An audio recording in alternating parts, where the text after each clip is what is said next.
Boa noite, meus queridos amigos do Caminheiros.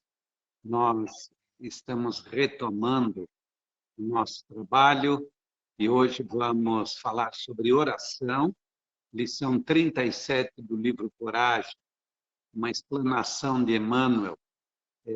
O tema oração é muito falado, mas o Emmanuel dá uns toques diferentes para a gente perceber.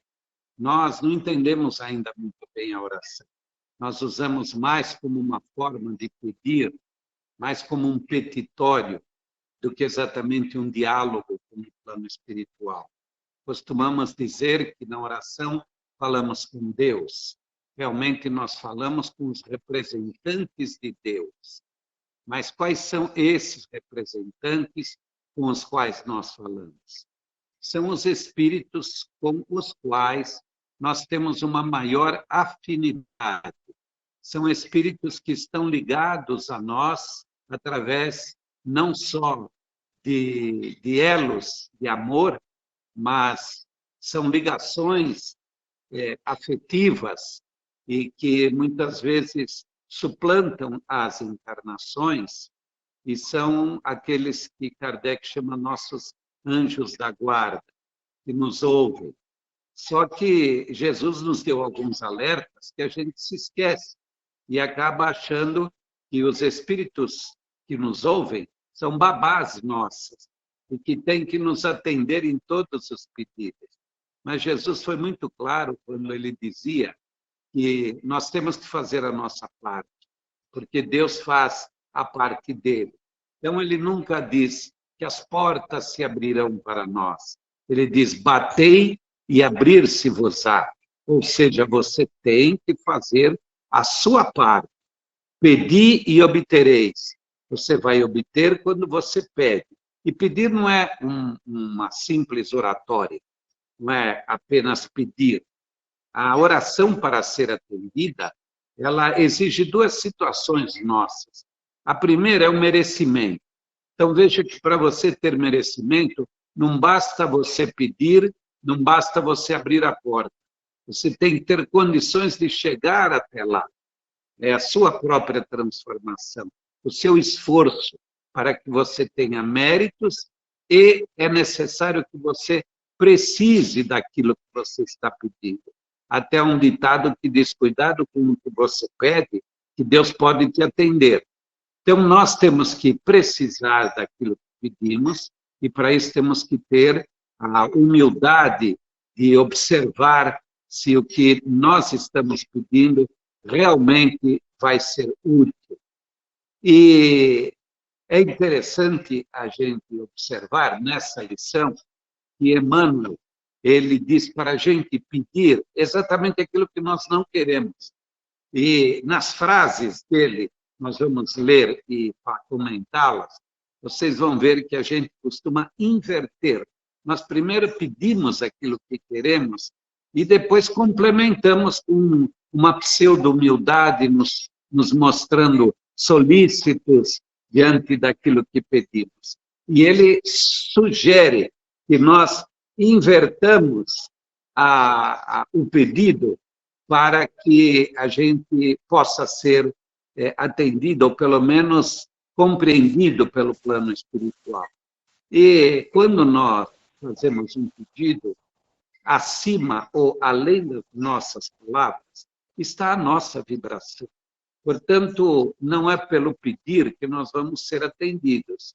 Como eu disse, é pelo mérito, pela necessidade e pelas vibrações, que a gente se ligue vibratoriamente, que a gente construa em nossa volta uma aura, uma psicosfera que facilite a aproximação de espíritos que, se ligando a nós, passarão a entender, a ouvir os nossos pedidos. E eles assimilam o nosso pedido não pelas frases verbais apenas, mas pelo sentimento que colocamos naquilo que estamos pedindo. E que as nossas orações sejam muito mais de agradecimento do que de pedido. e que, principalmente quando pedirmos, que seja em favor dos outros, não é? Mas vamos fazer, nestes minutos que temos, algumas observações a respeito das frases, das colocações que Emmanuel faz, para que a gente perceba que nós pedimos muito mais para nosso benefício do que oferecemos em favor dos outros. Então, na primeira frase, ele diz assim: não te pedimos, Senhor, a isenção das provas necessárias. Olha que interessante. Quando nós vamos pedir, a primeira coisa que fazemos é que ele nos livre do mal que estamos passando. A isenção das provas, que a gente deixe de sofrer. Quando nós pedimos que Jesus, que Deus, nos livre do mal, nos tire daquela dor, daquele sofrimento, nos liberte da escravidão que nos encontramos, é o primeiro pedido que fazemos. Mas Emmanuel diz: peça aquilo que você não quer. O que é que a gente não quer? É ter o esforço necessário para merecermos aquele bem que pedimos. Este esforço necessário é que nós deveríamos começar por pedir. Então, Emmanuel diz, não é como está aqui, não te pedimos a isenção das provas, mas pedimos que nos ajude a superá-las. Nós deveríamos começar pelo inverso, pedindo que Deus nos dê força para superar as dificuldades. E aí sim pedirmos que nos livre dessas dificuldades. Porque ao pedir que eu tenha forças para superar, eu estou me colocando humildemente, primeiro, reconhecendo a minha dificuldade. E segundo, que me ajude a ter forças, a trabalhar, a me desgastar na condição de filtrar os meus hábitos, minhas atitudes, para me livrar daquele mal. É muito mais cômodo eu simplesmente pedir livre disto do que me dê forças para superar esta dor, este mal pelo qual eu estou atravessando. Não é interessante essa observação? A segunda frase do nosso Emmanuel: não te solicitamos o afastamento dos adversários. Olha que interessante. Quando nós, e quem não tem inimigos, adversários, concorrentes, até dentro da casa espírita nós temos pessoas que obscurecem um pouco o nosso brilho, porque são melhores trabalhadores, porque têm qualidades superiores à nossa, no trabalho, na rua, na casa. Então, nós costumamos pedir que esses adversários nossos se afastem do nosso caminho, para que a gente possa seguir livremente. É muito cômodo eu pedir que Deus tire as pedras do meu caminho, do que pedir que Ele me dê forças para tirar as pedras. Tirar um inimigo do meu caminho não é afastá-lo da minha vida. Não é pedir que ele ou desencarne, ou mude, ou se separe de mim. Não. É pedir que eu encontre meios, não só racionais, mas afetivos, para descobrir naquela pessoa valores, a fim de que eu passe a admirá-la, passe a gostar dela e me aproxime mais dela. Então, Emmanuel diz o seguinte: eu conto com o teu amparo de modo que eu aprenda a acatá-lo. Olha que interessante. Eu não peço, diz Emmanuel, que me afaste dos inimigos, dos adversários, mas que eu aprenda a acatá-los. Acatar alguém é aceitá-lo do jeito que ele é. Não é pedir a Deus que transforme o meu adversário para que eu possa acatá-lo. É acatá-lo do jeito que ele é. E, lógico, ele tem os defeitos, nós estamos vendo, pedir a Deus que ele tenha forças para superar aqueles defeitos. Mas que esses defeitos dele não sejam os obstáculos para que eu me aproxime dele. Portanto, Deus, ou melhor, ele vai pelo lado inverso. Não peça para afastá-lo dos adversários, mas para acatá-los, respeitá-los do jeito que eles são. E Emmanuel vai mais para frente. Não te imploramos imunidade contra as desilusões. Olha que interessante. Quem não tem frustração, quem não tem desilusão, quem não tem decepção, em todos os pontos de nossa vida. Mas o que nós fazemos? Pedimos a Deus simplesmente que nos mantenha imune, ou seja, isento das dores que as decepções trazem em nossa vida. Emmanuel diz o seguinte: ao invés de pedir imunidade diante das desilusões, peça o auxílio de Deus, a fim de que nós possamos aceitar as desilusões, as decepções, sem rebeldia. Olha, é difícil, nós nos revoltamos contra as injustiças que fazem conosco. Ah, mas eu estou sendo injustiçado, mas não se revolte com isso. As pessoas estão abusando, estão aproveitando, estão sendo desonestas comigo. Lute para que as coisas se encaminhem bem, mas não se revolte contra essas pessoas. Caso contrário, elas estão errando e você errará também. O acerto nosso diante de qualquer dificuldade é manter o equilíbrio, é manter o sentido de perdão, de desculpa, a compreensão, a fraqueza do outro. É nesse sentido que Emmanuel encaminha a orientação às nossas orações. E ele vai mais para frente aí. Ele diz o seguinte: na oração, Senhor, não vamos te suplicar para que nos livre o coração de penas e lágrimas. Quem que não vive pedindo todos os dias? Afasta de mim estas dores, estas lágrimas, as penas, os sacrifícios, as lágrimas que rolam no meu rosto. Ao invés, deveríamos pedir a Deus que as lágrimas que rolassem dos nossos olhos não fossem jamais lágrimas de revolta. Podem ser até lágrimas de dor, mas nunca lágrimas de revolta. As lágrimas devem representar ou o nosso arrependimento, ou a explosão, a exteriorização de sentimentos mais nobres, que refinaram nosso íntimo, nossa alma, e fazem com que a gente se emotive diante de uma situação.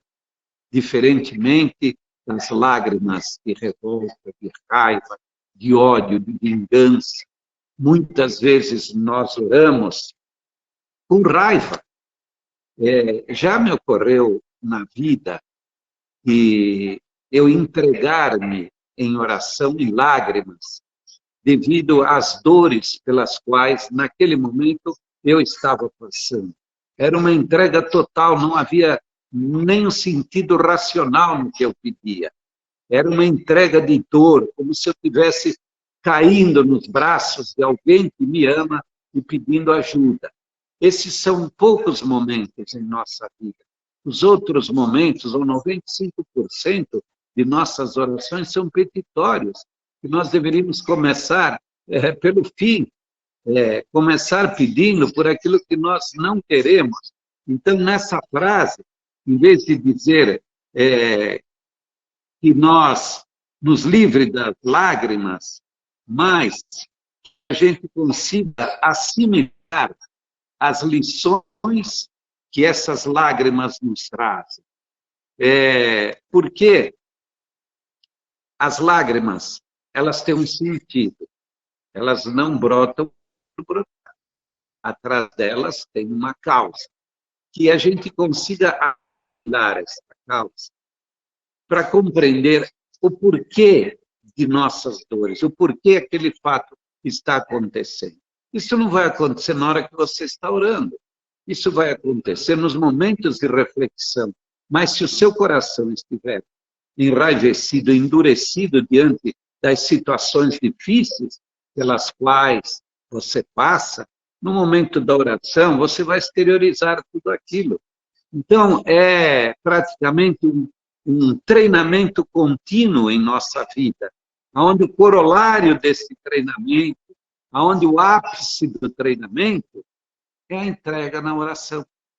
Então, a oração, embora seja um momento de desabafo, é também um momento em que nós mostramos até que ponto já conseguimos purificar as nossas reações. E a última frase de Emmanuel, ele diz assim: Senhor, que saibamos agradecer a tua proteção e a tua bondade nas horas de alegria. Muito bem, a gratidão, a oração é uma forma de demonstrar nossa gratidão.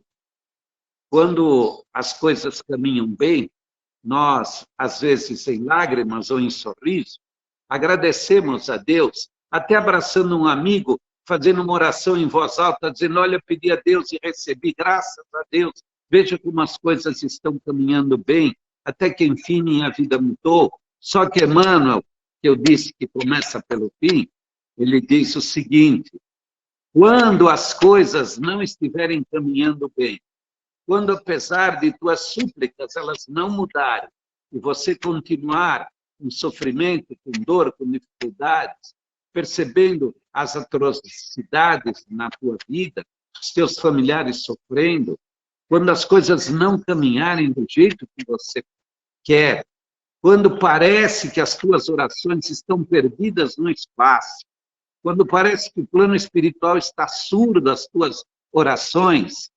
lembre-se de que na penumbra de tuas vibrações existe uma luz tênue de Jesus vigiando por você. A visibilidade, a percepção de que mesmo nos piores momentos, quando tudo parece perdido, nós acreditarmos que Jesus vigia por nós, fará toda a diferença. Será o sentido real de nossa vida.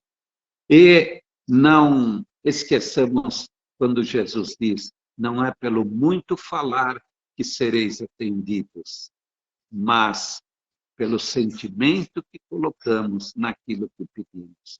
E todos se lembram daquela pequena história, se não me engano, do irmão X, onde todos os dias aquele senhor, debaixo de uma árvore, tirava o chapéu e dizia: Senhor, o teu nego velho está aqui. Punha o chapéu na cabeça e ia trabalhar. Porque aquela frase, Senhor, o teu nego velho está aqui, era dita com toda a força do seu sentimento. Então, fica aqui, meus queridos amigos, a nossa lição de hoje. Com muito carinho, muito obrigado e uma boa noite.